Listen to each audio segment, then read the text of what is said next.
Welcome to the news at noon on this Friday. We have almost made it to the weekend. Hello. Dustin Grove here with meteorologist Sean Ash. So the big question is, what's the weather looking like? You know what? Everything pretty much is what it's been like for the last. Same story. This is day 8.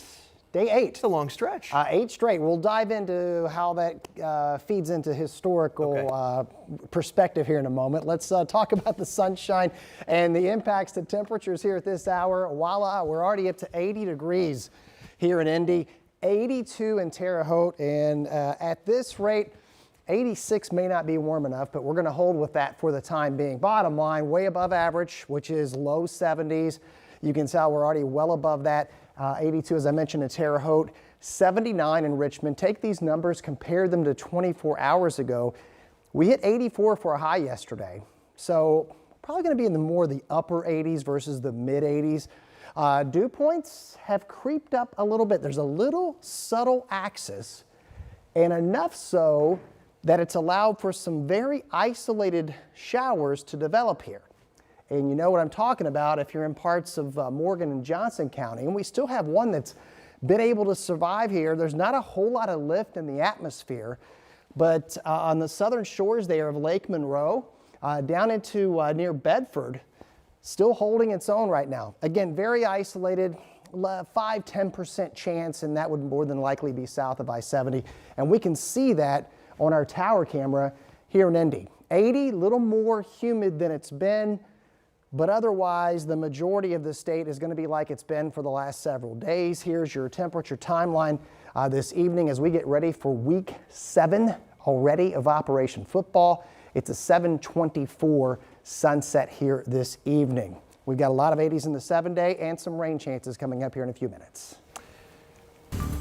All right, Sean, we'll see you then. To the headlines now, and we start on the far west side where 4 people are hurt after a fire at an apartment complex overnight. 2 of the injured are children. This is on Port-au-Prince Street. Here's video of the scene. This happened a little after 3 o'clock this morning. Crews responded hearing that people were trapped inside. When firefighters got there and they saw some people jumping from the 2nd floor to escape. 2 were taken to nearby hospitals. More than a dozen people in all are now looking for another place to live for now. The Marion County Coroner's Office now confirming a person found dead was brought in this morning with what appeared to be an explosive device attached to the person's body. Now, out of caution, the bomb squad was called in. The device removed without incident. Officials say all staff members are safe. Employees have returned to the building, and investigators are still looking into what exactly that was and how it happened. A man is in critical condition today after an IMPD officer shot him. It happened during an arrest on the east side with the suspect wanted for multiple charges. Our Logan Gay looked into this. She breaks down the moments leading up to the incident and what happens next as police investigate. IMPD officers say they found the man hiding in a detached garage on the street. They say when he exited the garage, officers gave him repeated commands for him to put his hands up and walk towards them. They say he initially complied but stopped short. They say he and officers exchanged some words and things escalated. The suspect suddenly reached towards his waistband and attempted to run. At least one officer deployed a taser and one officer discharged a firearm. The suspect fell after a short distance. While on the ground, police say officers continued to give him commands, but then they say he reached for his waistband, prompting more shots from officers. The suspect was taken to the hospital in critical condition. Police say they did not find a weapon on the suspect or surrounding areas. I'm saddened that we're here. Saddened that there's a family that is with their loved one in the hospital. I'm sad that our officers, the emotional toll that something like this affects their lives. And I'm saddened that the community, because I know these incidents have a rippling impact. A ripple felt by police who are on the job every day. They were out here looking to apprehend people who are perpetrating violence within our community. And a ripple felt in this community by people who say they're tired of seeing flashing lights like this in their neighborhoods. Stop the violence. Stop from people, officers. Let them officers do their job and stop the violence. That was Logan Gay reporting. As of now, police have not released the name of the suspect. The officers involved in the shooting are on administrative leave, which is standard procedure.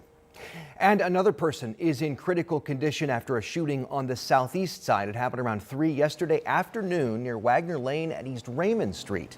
Metro Police detained one person at the scene, but they have not provided any other information about whether that person is a suspect in the case. A troubled apartment complex on the Far East Side is now gone. We're talking about Town and Terrace. It has been considered a problem spot for years. In fact, in 2020 alone, Metro Police responded to that complex 400 times. After legal battles between the city and the owners, demolition started 2 years ago. The city county councilor who represents this area says it's up to the community to decide what's next.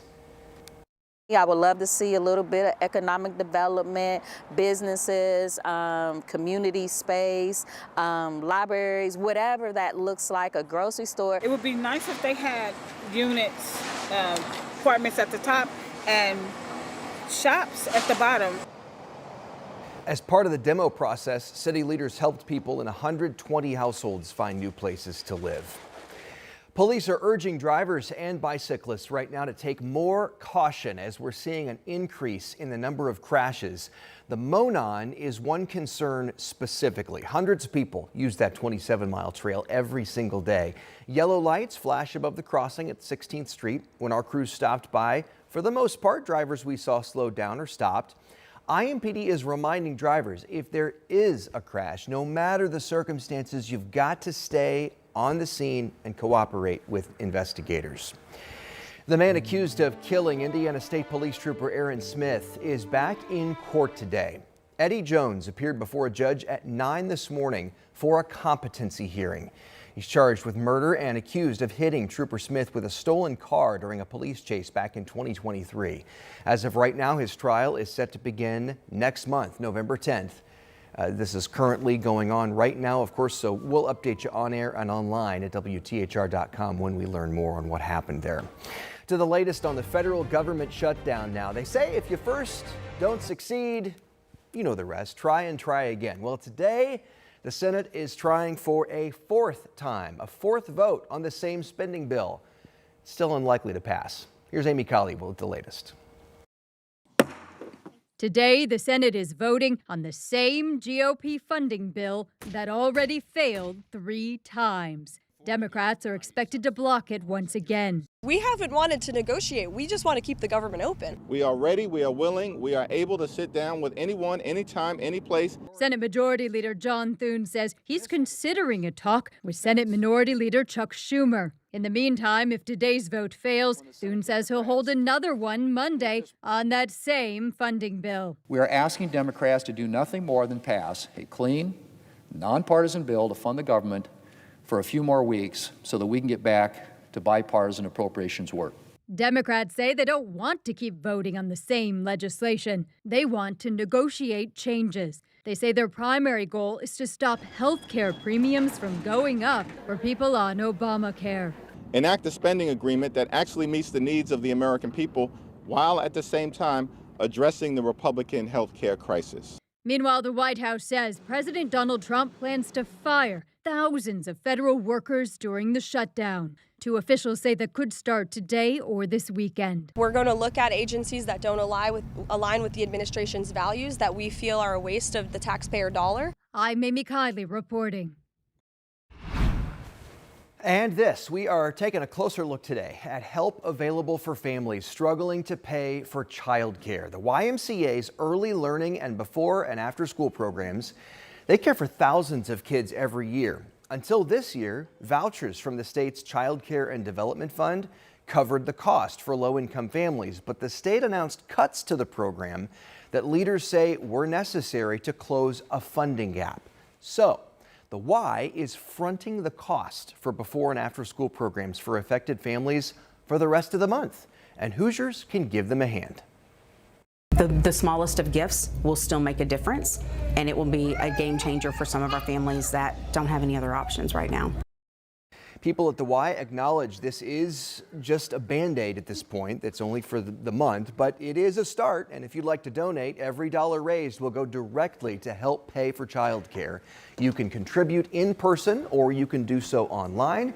And we've got a link right now at WTHR.com. You can check it out there.